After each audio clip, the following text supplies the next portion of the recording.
Well, we missed the submarine thing, unfortunately. That came and went. Yeah, the submarine thing was wild. Yeah, it was unreal.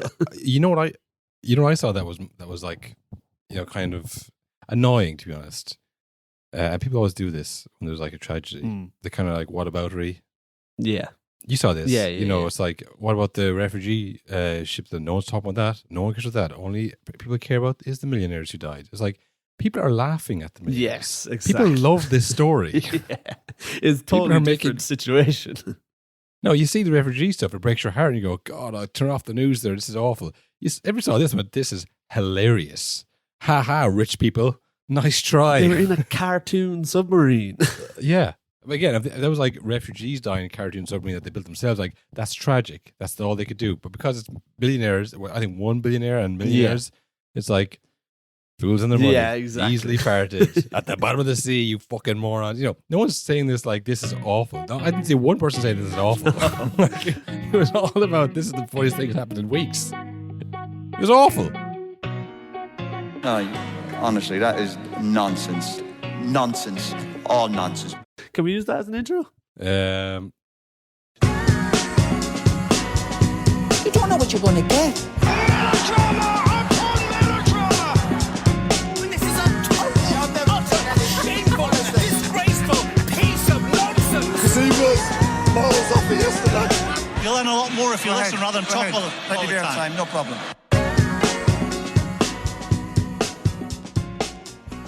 Hello, everybody, and welcome to a No Nonsense podcast with Cahill and Will. Summer pod. I don't know about you, Will. Is it raining where you are? No. No? No. Man, I checked.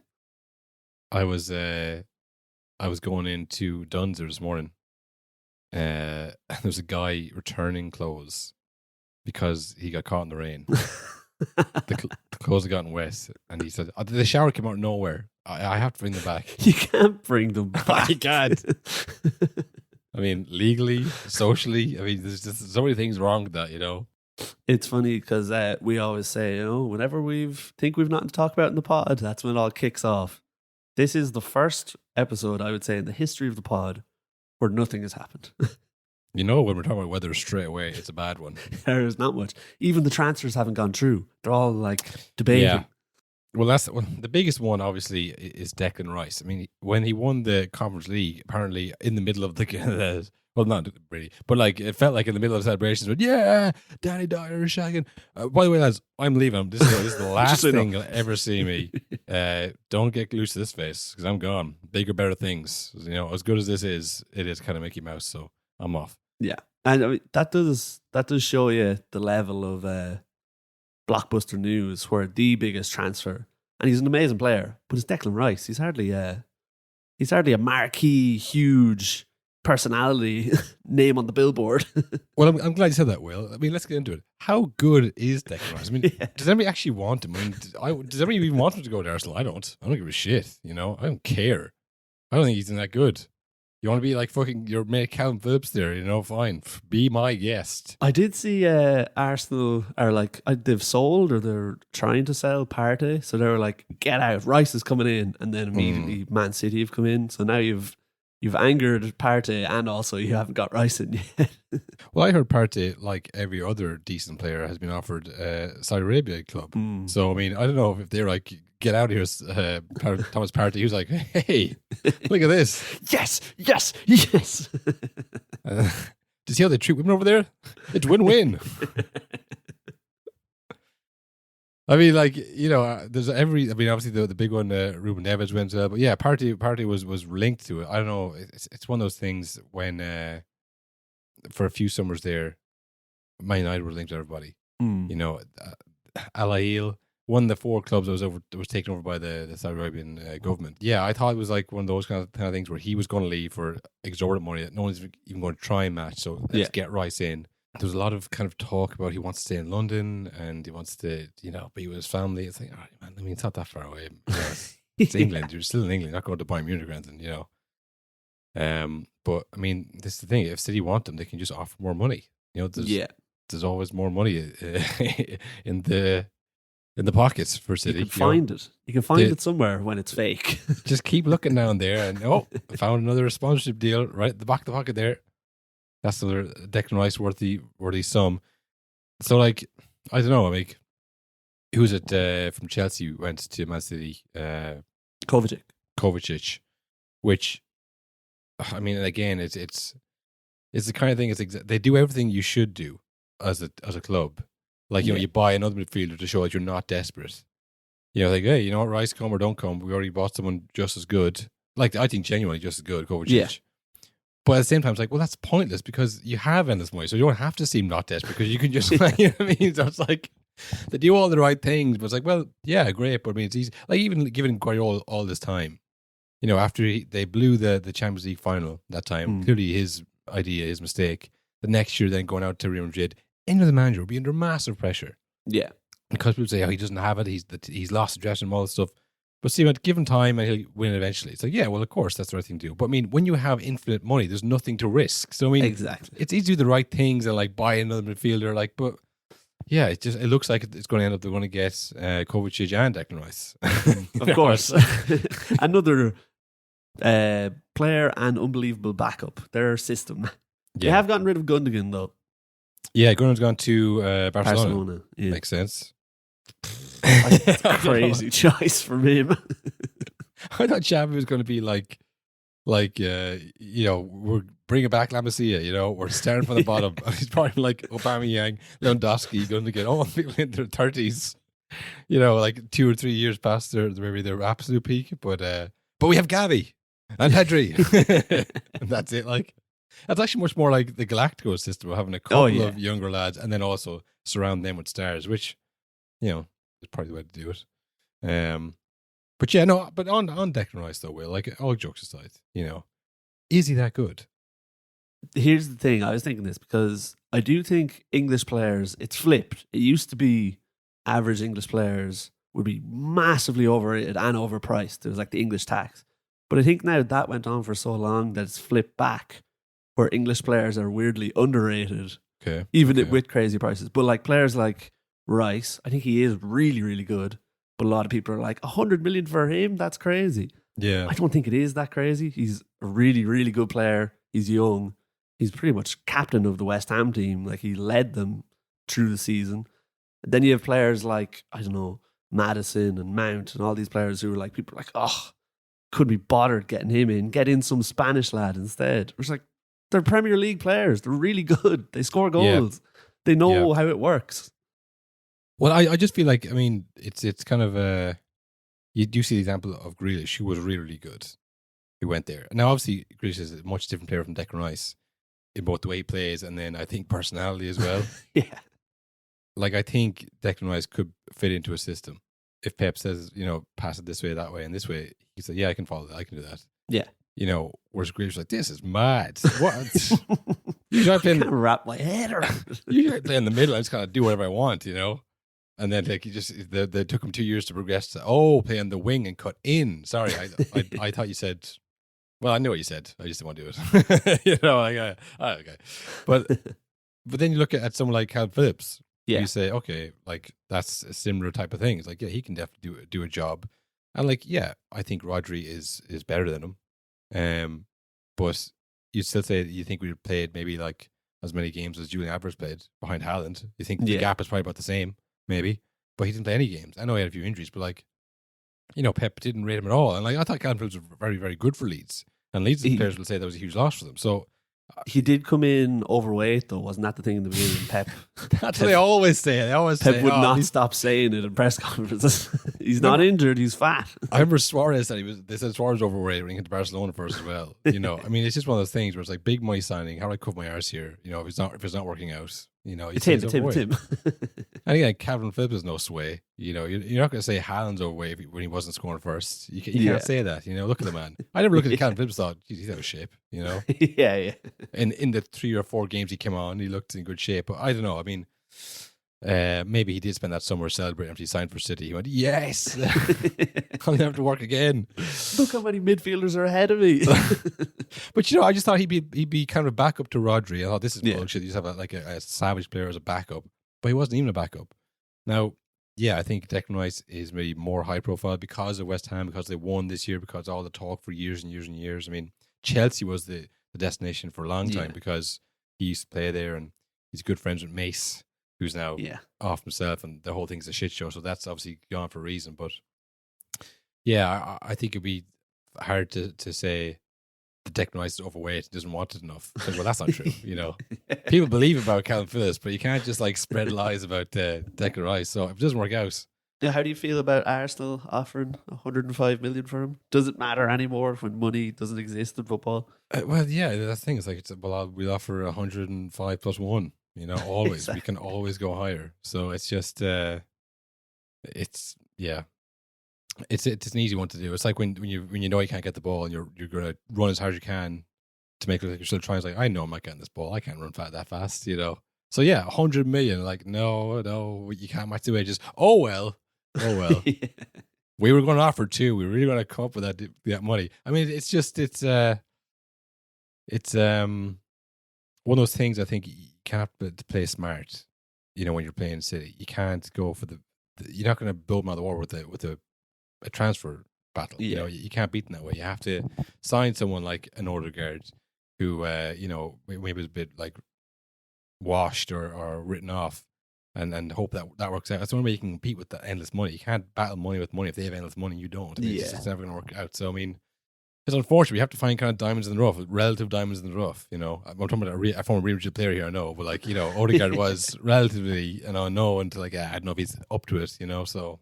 Well, speaking of diamonds in the rough, what do you think of their other signing, Kai Havertz from Chelsea? Yeah, interesting. He wasn't because everyone says, look, everyone's bad at Chelsea. Well, he was there when they won the Champions League. He was there when they were good. And he's listen, a goal in the Champions League final, But let's take someone's entire career down to one moment and use that as hope. I saw a lot of people saying that, but ignoring the large Rodri-sized hole that he ran right through. We always talk about. It was an easy goal. Yeah, look, it was a good finish. I'll say that. Yeah. The tactics maybe were a bit off. I don't know. I don't know. It's one of those things where you had Jesus obviously looked like he was going to be top scorer, rival half top scorer, and then get injured. And you had Eddie Nketiah coming in, and he did all right, but then he went for a long spell. Like, this is actually quite hard, and people know who you are. I mean, everyone goes to that. Everyone's like, has a good start, and then we know he does. He goes to his left, and then goes to his right. I was like, oh shit, they figured me out. They're onto me. So you need more goals coming from different areas of the pitch, and you need more options. You do need a kind of a squad and something different sometimes. But, yeah, look, I think maybe if he didn't play as far forward, played further back, I don't know. It's hard to know. It's one of those things where I don't know enough about football and tactics and Kai Havertz. This one's beyond me. But I think, I don't think there's any doubt in his ability or that he is a good player. And again, it's not he's not a Chelsea reject. The whole squad is like dying to get out of that fucking cesspool. So it's not a case of like, it's say Jorginho, got kicked out or Jesus got left out. You're like, you're gathering all these rejects. Like, well, look, he's not really a reject, and Andy from Man City, it's they went for a slightly younger model in Havertz for Jesus. So yeah, I don't know. It's interesting. Look, last year we said Arsenal won the transfer window and they almost won the league. That's true. So there is some correlation, I think. It's nice to see, because sometimes when teams like challenge for the title, they go, that was it. Let's rethink the whole thing. But it's nice to see sometimes clubs, push on and go, fuck, just 2 more players, just give them whatever they want. We can go again next year. So it seems like that's the plan, is to improve, like get in starters rather than like, this guy might come in here and here. Like they are trying to go for it again, I think. Yeah. This is the thing where people are saying like, it's like if Leicester won the league. It's like, well, no, it's totally different. Arsenal have the opportunity and the choice to get even better players next year and not have their players instantly take them. I will say the Martinelli injury has probably helped that. But, other than that, no one else has been like, Odegaard wants to go back to Real Madrid. There's none of that kind of talk because Arsenal can hold on with them, and it's a club that has the option to then bring in Kai Havertz and even offer 100 million for Declan Rice, whether it was genuine or not. Leicester were like, please just stay one more year, please just save the Champions League. And then in the end, they lost Mahrez, they lost Kante, they lost Danny Drinkwater of all people as well. So, yeah, I mean, they lost everyone except Vardy. yeah. So yeah, it is. It's nice to see, but it's. I think it's just the privilege of Arsenal that they can do that as well. That they're not immediately being snapped up by their teams. But yeah, that's the main one. There isn't any blockbuster transfers. I mean, we already did a Harry Kane episode, didn't we? Yeah, we blew our load on. The latest update is that Bayern may or may not have offered a contract. Offered a contract to Harry Kane. I did see one update that apparently he's agreed the deal, which I thought was like, what was all that about then? What was all the Spurs thing about? Tottenham said they didn't get any offer at all. But I also saw that Fabrizio Romano said the deal had arrived on Harry Kane's representatives, like to their table. Do you know who his representatives are? His Charlie agents? Charlie Kane. And now Harry Kane's dad as well. His dad's come in, sort out. I thought he got a proper agency, and then Harry Kane took it back. He could still work for them, but he wasn't the main guy anymore. Apparently not. Apparently it's Harry Kane's dad and his brother are still running things, which explains some issues. Well, listen, that contract he signed is ironclad, and Tottenham are not going to let him out of it. That's basically what it looks like. It's like you're not going anywhere until that is paid in full. We're losing you for free. Suck it. Out of spite, because you never want anything. Yeah. I don't know. Yeah, Bayern would be an interesting choice. I mean, look, that's a guaranteed trophy. Yeah, if you're going to go anywhere. That's, you want to go to a league where you're going to win at least something. That would be the least impressive, I think. Yeah. Honestly, even Real Madrid's like, well, you got Barcelona, Yeah. I mean, everything else, obviously, you blow out the water financially and historically and size of your stadium and everything else. But at least there's one other team that can match you. In Germany, it's like Germans with their, like, I was going to say German tanks, but okay, well, I don't know.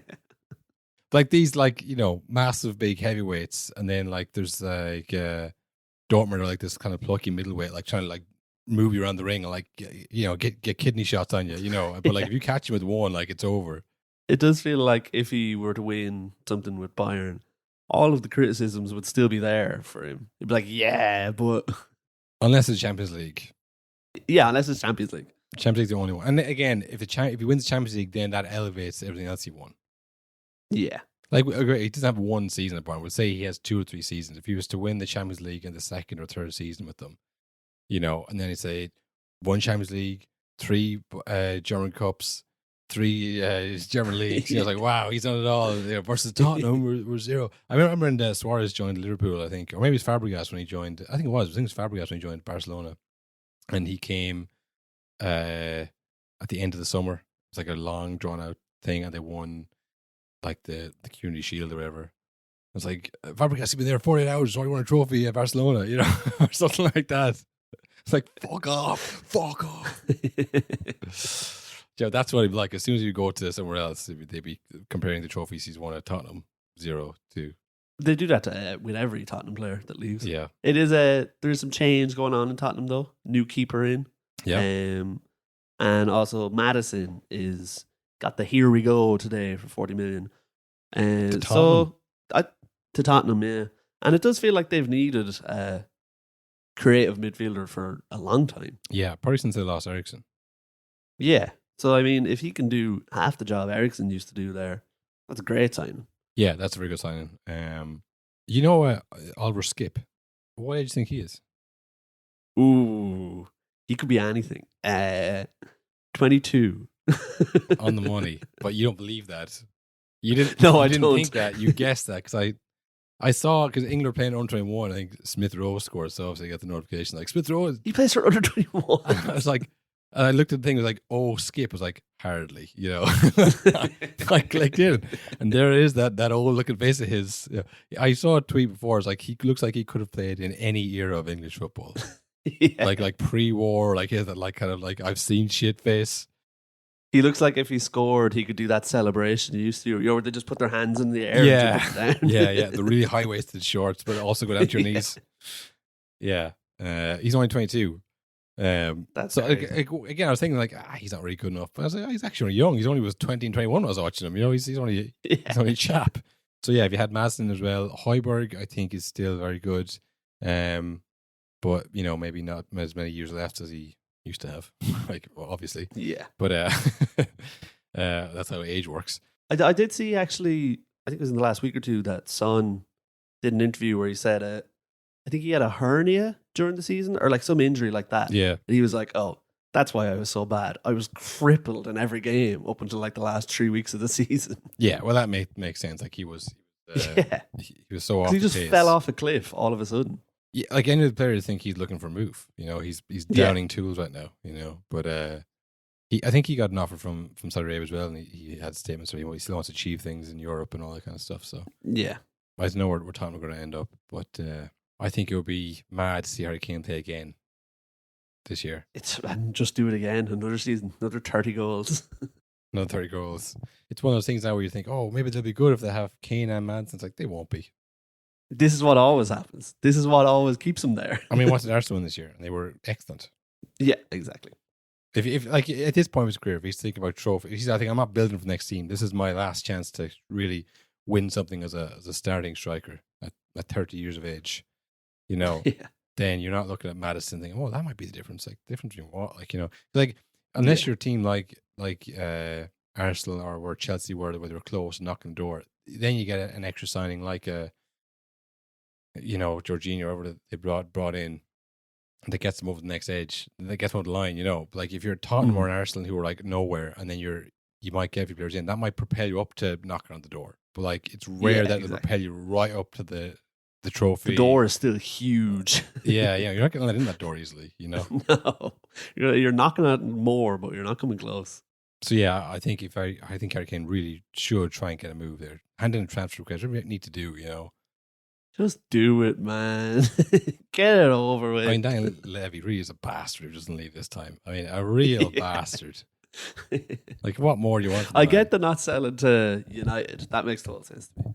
Honestly, it doesn't make sense to me because, like I say, Really? they're not in the same lane at all. But that's the thing. These clubs are battling for fourth. They're not battling for the league. They're battling for the ultimate prize of Champions League money. Yeah, I guess so. Well, but they're so far off, United. Do you know what I mean? Like, I know United haven't had a great start to the transfer season, but they'll improve as well. I mean, it's just, again, the money that they have versus the money that Tottenham have. Like, you're not going to compete. Like, don't bother. Like, you know what I mean? So yeah, like, listen, it'd be sickening to see him score against you twice next season. I saw with Van Persie. It was sickening, Yeah. Especially when you say Alex Ferguson was the best manager ever had. It's like, you've only been there 6 months. No need for that, mate. Could have left that one lie, Even if you thought that, but don't say it, I respect. But, whatever, like, none of that is really there for Tottenham. I don't think. It's just, sell him on to someone else, but don't keep him there. He'd be miserable, poor lad. Poor chap. Poor chap. Make fucking Richarlison number one. That's what I'm saying, Yeah, it's his time. He needs a redemption season more than anybody. He like 4 goals, 4 yellow cards. Or he scored 3 times, took a shot 4 times, or whatever it was. There's no way he does that again, right? He needs a real comeback season. So yeah, I want to see that, Tom. It will be tough for Spurs, like we said, battling for fourth. There's another club who are in there now is Newcastle, who just signed Tonali from AC Milan for 70 million quid. Apparently the only club who did that. I don't know why everyone wasn't fighting over that. Yeah, I saw him in the Champions League semi-final. Made a few powerful runs down the middle. Oh, this guy's good, That was all I know about him. Maybe that's all the Saudi Arabia owners saw. I was like, this guy's good. Buy him. I had never heard him before this. I had, like, who is it? Koulibaly, who's just left. He was linked, no joke, for about 5 or 6 years. Yeah. Every year, Koulibaly is the answer to X team. Team X here is going to sign Koulibaly. And just like that, he's gone. Couldn't cut it. The most linked player ever, and then the linked to actually being in the Premier League ratio, probably only matched by Yarmolenko. Yeah. Another player for years. He is going to go and do big things for League. Yarmolenko, he's the answer for Arsenal. And he's gone. Ken West Ham didn't play very much. He's gone again. I mean, yeah. But yeah. Well, we mentioned Koulibaly off to Newcastle's owners, Saudi Arabia. Apparently there was a big controversy over the last week over the other Premier League clubs snapping about Chelsea just being able to get rid of all their flops by giving them to Saudi Arabia. Yes. And people were like, they own a stake in the company, kind of. It's bollocks. Yeah, there's Saudi Arabian owners of Clearwater, which the Todd is the face of, but he's not, he's a small part of it. Many owners in the Clearwater group. Yeah. But he's the face of it, I suppose. Or maybe he's the majority stakeholder, is he? I don't know. Something like that. But he seems to be front and center, taking advice from James Corden and all that kind of stuff. But Saudi Arabia investment is the state. It's not a local boy done good in Saudi Arabia. So it's not the case of like, no, he's a different Saudi Arabia oil billionaire. It's like all the oil is owned by the state. So if he's an oil billionaire, that's the state, And they own all the clubs that are buying people. And they own the 4 clubs that are buying people. So it is a kind of thing of like the multi-club ownership. That was the rule, which you can't do. Because again, it's like this feeder club situation we were talking about with Red Bull or City a few years ago. Yeah.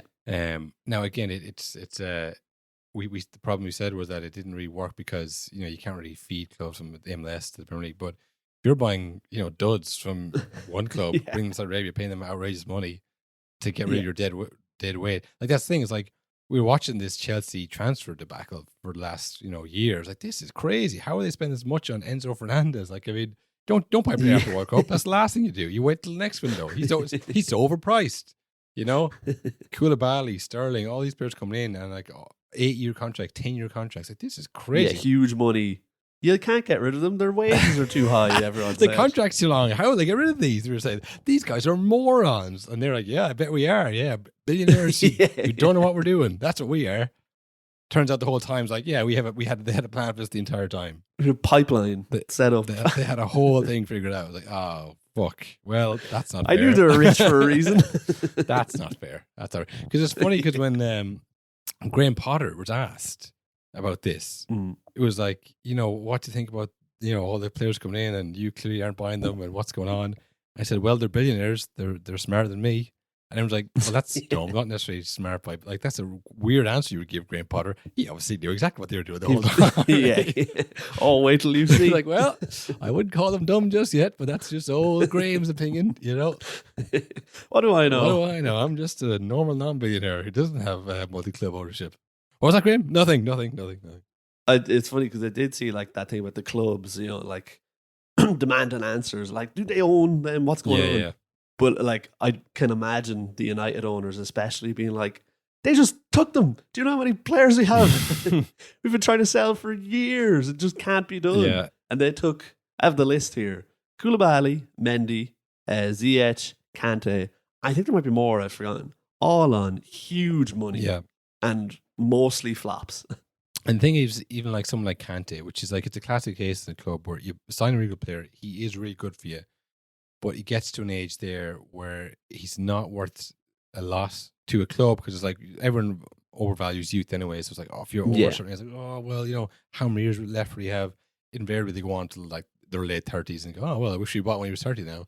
But at the time, no one wants to spend money on him. He's on huge wages. He doesn't want to leave. He's like, I have 2 years of my contract. So it's not even that they're bad players. Just like we've got a situation now where we're fucked. We're stuck with them. We want to get rid of him. We can't get the money back. He's not going to leave, and he doesn't have to because he's under contract.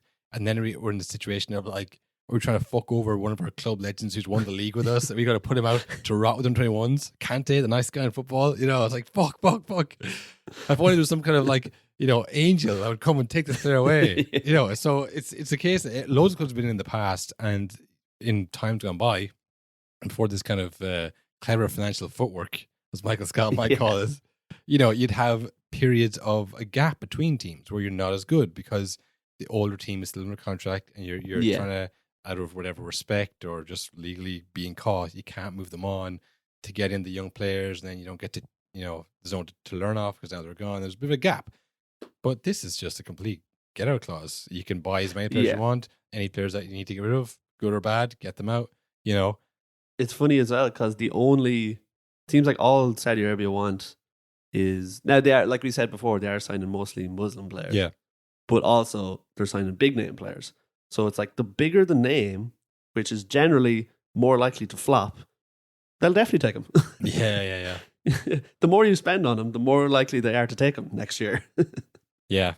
It is. It's a strange kind of a thing because I feel like the Chinese league thing, which people kind of, in my opinion, apples and oranges, but whatever. Yeah. That felt like a slower thing. It was like it went off maybe 3 or 4 transfer windows that another player has gone to China. This started with Ronaldo, and now it's like Ruben Neves. It's like, whoa, that's a big Benzema is the maddest. big jump from like someone like past their peak, but like will sell shirts or whatever, to then like someone in his prime who's owned by George Mendes, who owned like some of the best players in the world. And he's like, I'll do this with them. See how much money they're offering? Like he doesn't care. That's what it's all about. Like usually you think, oh no, my clients are Premier. Like you'd be worried that like, no, I don't manage older, past their prime people. I own people in their prime. Like it's like, no, I don't care, man. It's a league now. It's a proper league now. Benzema obviously it was a big one, but still 34. Between see players like that and Bernardo Silva as well was one. Who's I think heavily linked. I don't know if he's gone, but I mean he's been heavily linked every transfer window. Yeah, he's like the anti Koulibaly. He's been linked away at the exact same time. It's like surplus requirements at Man City. It's like, well, he's pretty good. I saw Firmino is linked as well now. Firmino, yeah, but it's moved fast. This Saudi Arabia project, considers only the one transfer window so far, and we're only in June still. Yeah, it's very quick. They signed half of Chelsea. This is the thing as well. It doesn't seem like other clubs, whether they can't take advantage of it yet or they're just wary. Like, I don't understand why, like I said, United aren't milking this. Like, they have so many players they could easily send over there. I'm sure City have like more players. They're all the way down the league. Everyone has flops, big money flops. Yeah. That's where you send them. Get in touch with them. Don't wait for them to come to you. Yeah, but then you want someone to come in, and then when you've sold, whoever it is, if you sell whatever, not saying it is, but like say right, Darren Núñez hasn't worked out, get him out, get him Saudi Arabia, and then you go, hello Benfica, we're back. Like we know you just sold your best player or your striker, or whatever it is. So now we're going to milk you dry. Which you might come back to me if you go, what about that 22-year-old you got there? I was like, 50 million. It's like, yeah, pass. We'll be back though, And then you think, well, 50 million is a lot for him. He's only 22, So then it's the ability to walk away from the table. If you need a player, they know that you might walk away, but he will be back because he actually doesn't need a player. So I'd say United would rather get in replacements and then go, now you can take Wout Weghorst. But there might be a scenario where they still need Wout Weghorst to come on and not score. So it's funny as well when you're talking about like Kante in Saudi Arabia. You were saying like you don't want a case where you've totally humiliated your club legend. Yeah, which is exactly what Man United have done this week with David De Gea. Oh, stop! Yeah, this is mad. We mentioned a few weeks ago, or I had said like, and it was the thought of a lot of people that this is like a collaboration thing. Like, we're fighting to sign him and he wants to stay, but the money's not right. And yeah. On the last day of the contract, couldn't come to an agreement. It turns out that wasn't the case. No. What had happened was United said, how about this contract for much less money? He went, sounds great. And apparently he said to the team on the last day of the season, I'll see you in August, lads. I'll see you when we're back. And then a week later, United went, actually, what have we got? Scrap that. Rip that up. Send him a new contract for even less money. Yeah. And then he said, well, no, that's incredibly humiliating and embarrassing. Yeah. And they said, we'll keep it on the table for you, pal. We're going to go talk to Onana. Did you see him in that final? Yeah, it seems like legally questionable. Like if there's a contract offered acceptance and what's the other one? Consideration. I don't have any consideration. Yeah. For a player who, we were joking about his legend status, but I mean, he is the all-time appearance and clean sheet for a goalkeeper at the club. He's been there 12 years and he pretty much played every game in those 12 years. Yeah, well, look, obviously they listened to the podcast and thought, maybe he's not a club legend. Yeah, you did this. Me and Roy Keane did this, Yeah. But it seems weird to offer a contract, have it accepted, and then say, oh, no, we're not offering the contract. I mean, that's surely binding in some way. Unless it's like a verbal thing. I don't if there's anything signed, if he signed the contract and gave back to him, and now they're just saying, oh, no. Apparently, that's what happened. Apparently, United hadn't signed their side, but they slid it over to him. He signed it, took it back, and they went, Nah, Actually, now that we think nah. of it, Well, they didn't sign it then. I suppose it's not, I guess.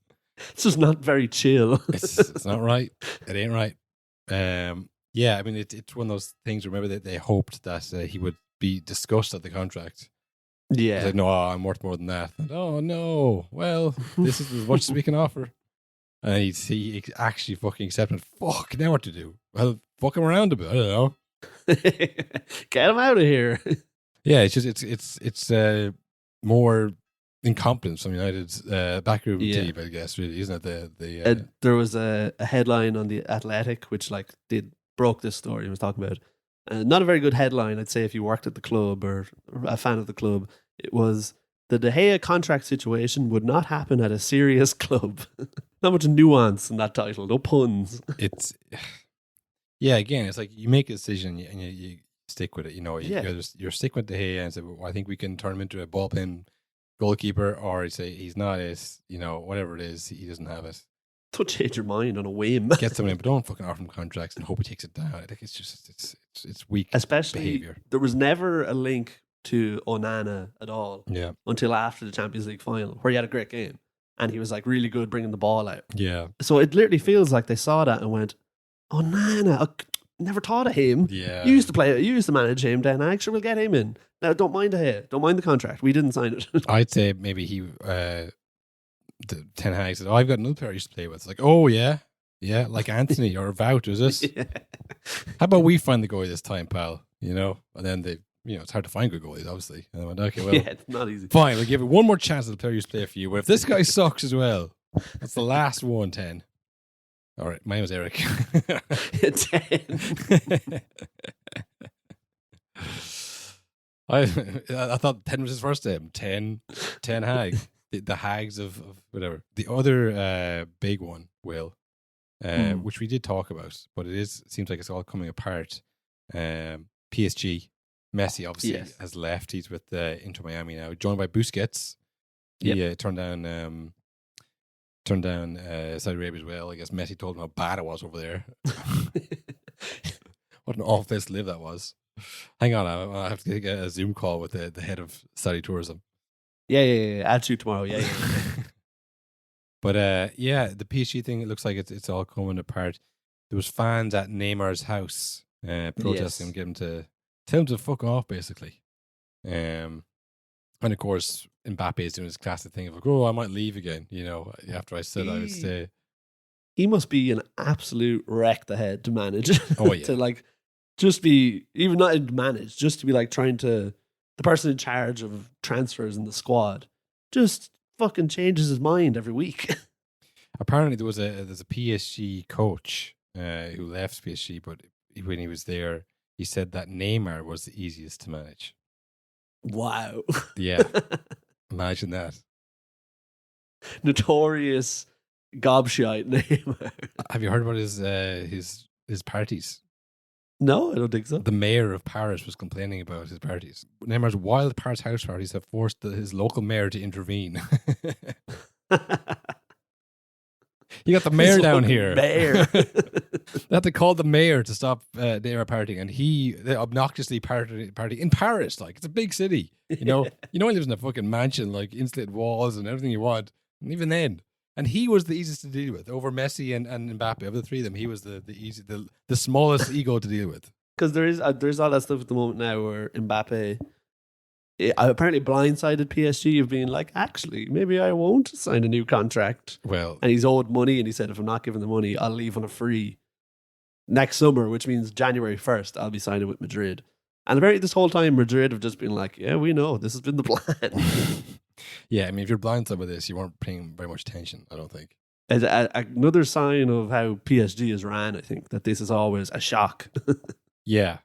I mean, I don't remember if we said it or not, but back when they signed Neymar to pair with, or no, not Neymar, when they signed Messi to pair with Mbappe and Neymar, and then they also signed Sergio Ramos and Donnarumma and Hakimi. Remember they all came out like a boy band, and they're all different shapes and sizes. Yeah. It was so weird. I don't know if we say this is huge. They're going to win the Champions League now and all this stuff, but I mean,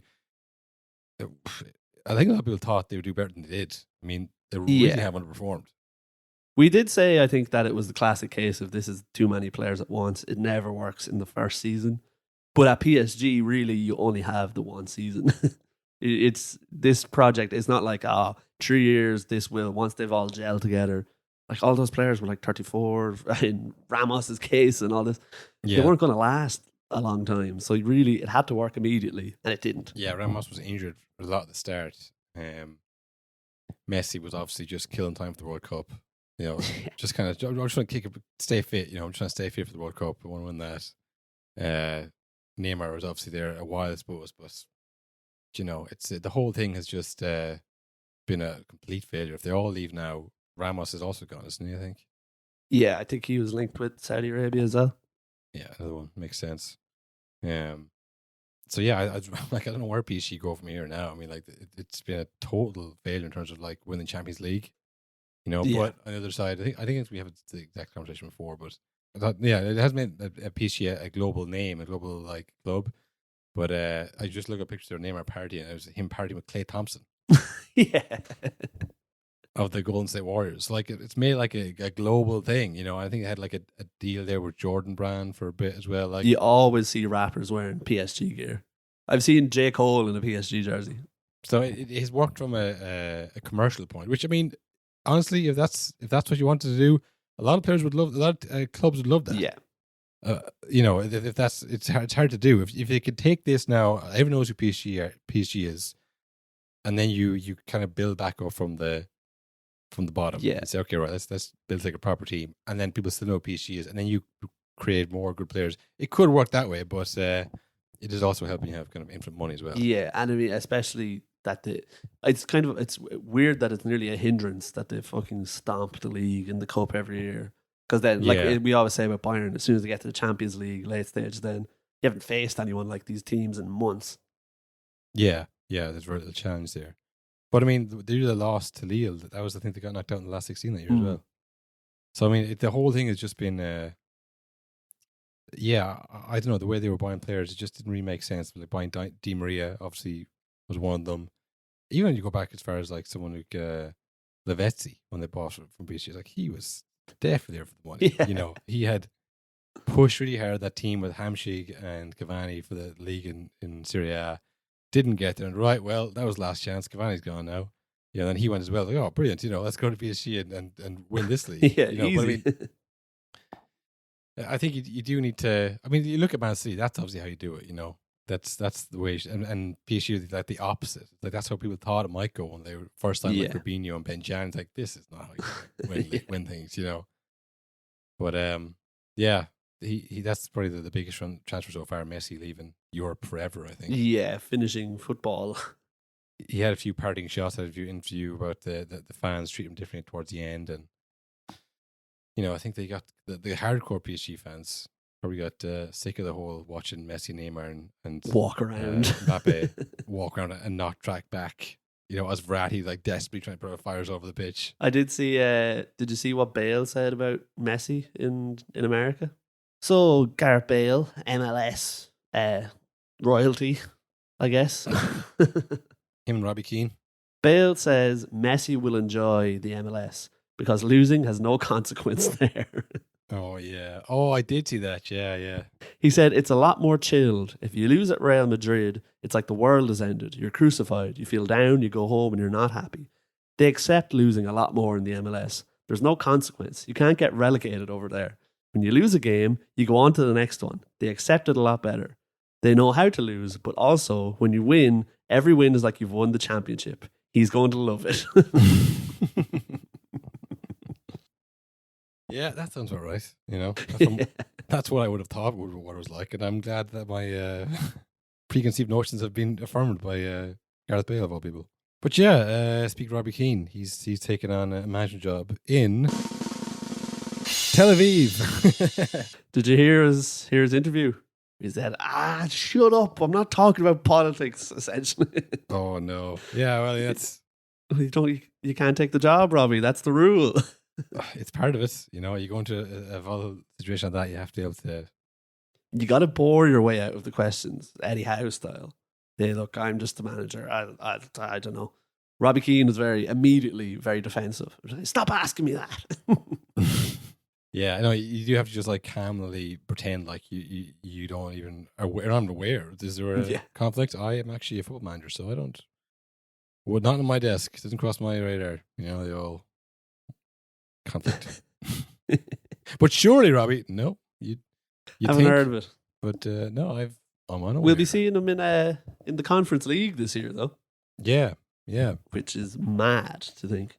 A crazy first job, really. Yeah, because you would because he had a few assistant managerial jobs. I mean, the most infamous one is when he was with Mick McCarthy, and then told him that you can stay on. Here's a contract. Here's some money for that job we just offered you. Yeah. Stephen Kenny, you want Robbie Keane? No. Well, we're in a pickle. Hey, what are we going to do? Take the contract back? That'd be morally wrong. So, Robbie, you'll get paid until you get a new job, of course, which I'm sure, a man of your stature, you won't want to be sitting around just taking our money. Again, you would think so, but I'm just a guy who makes money. I'm not aware of any other jobs out there. But no, to be fair, that's kind of like a mean kind of characterization, because like he took a few assistant jobs, most recently with Big Sam at Leeds. Wasn't very successful there, but apparently he was doing coaching with Shamrock Rovers for free as well, sometimes just to keep himself in the game. So, we can't just say he's a guy who just like likes money. We all like money. But for a first job in to take in Israel in like a very volatile political situation that he has no interest in talking about or dealing with, it's a matter. You always thought it would be with like a Macclesfield Town kind of thing. He'll start there Rotherham in a desperate battle for survival that will just like take the heart and soul out of him. But no, this could be interesting. It'd be interesting to see them go on a run and him to become like the god of Israel. Well, I wouldn't use that term over there. Again, he's not into that politics stuff. But yeah, there wasn't much other blockbuster moves, I don't think, in the transfer window. I'm not sure. I think we talked about this before, that it's kind of feels like the end of a lot of stars' peaks. New era. Like even 2 summers ago, you might have said, or are Newcastle going to buy Neymar? Is that going to be the thing? And that would have made like, that'd be a huge sign for them. Now it's kind of like, well, I don't know if I'd buy him. Yeah. We're kind of in the between era now of say Mbappe and Haaland, but like they're still very young. They're like probably the best players in the world. But like Haaland's like going around for a while. Mbappe, I mean, maybe Real Madrid, but he's so good that there's very few clubs that can kind of take him on. Yeah. So I don't know. I don't know if there's going to be any kind of massive big moves that's going to change the league in terms of like title contender or anything like that. But no, I don't think so. I don't think there's anyone really out there available that, like I said, is going to take you to the next level. Yeah, I think it's just the way the age profile of the league is right now. Of all the leagues out there. I myself will pass my best a little bit now. I think. I mean, no big contracts for me. No. Turned 30 the weekend. Thanks to all the ultras that showed up. Thank you for all standing around us and cheering every time we spoke about football. Yeah, that was great. That was really, really fun night. All my friends and family and the ultras, of course, were there. But yeah, look, if you want to be an ultra and come to my next birthday party, same place, same time. You have to join to find out. 31, baby. Same place, same time, yes. You have to join to find out. Good and well. Man, I'm so fucking old. Yeah, it's patreon.com/announced-pod to hear about my birthday. Maybe more submarine talk. Yeah, fucking hell, man. It was a good night though, I have to say. I had a good time. Look back my 20s, kind of a hit and miss, I would say. Most of it. I'd say a slow start to my 20s, Yeah, didn't know I was in the game, very slow start. I remember when I turned 20, I felt I was old. That's insane, isn't it? Because I was like, oh my God, I'm 20. All my friends are teenagers. Except for who's younger than me. Well, like great, I'm a nonce. All my friends are teenagers. I'm so old. What have I achieved, And then, I think by just before half time, just before the midway point, I kind of got a foothold in the game. You know, kind of came to my own. Took a few more risks. You know, sort of passed the ball around. You know. Yeah. But by halftime, by 25, I was like, okay, what were all these passes meaning? You know, are we actually doing it with the ball? Are we Where's the creating ball chances? going? Yeah. You know, and then after the second half, really starting like house on fire. You know, and then the game was called off for two years. There, about 2 minutes. Did you cruciate? Just security risk, actually. You know, it was the pandemic happened. Really took the wind out of my sails. Regressed a lot, but yeah, I think, you know, I saved it maybe in the last couple of minutes of the game. 28, 29 were pretty sweet. Pretty good years. I mean, listen, you got low. I started a podcast in the middle of it, you know. But overall, I think on a performance, I would say maybe 6.5 out of 10. Yeah, nothing wrong with that. For that performance. I think, you know, a lot of times, very not good, very embarrassing. A lot of lows, a lot of L's, but some high highs, a lot of dubs in there too. You know, Saudi Arabia might take you. Hey, you know, a podcasting job in Saudi Arabia. They need podcasts over there. All the footballers, they need podcasts. That's true. That's the move, Will. And again, don't wait for them to come to us. We contact them. So you need a fucking terrible podcast. You don't watch the games. We're you guys. No, honestly, that is nonsense. Nonsense. All nonsense. They say many garbage things. You don't know what you're going to get. This is a totally utter, shameful, disgraceful piece of nonsense. See was balls off it yesterday. You'll learn a lot more if you listen rather than Go ahead. chuckle Let all you the be time. time, no problem.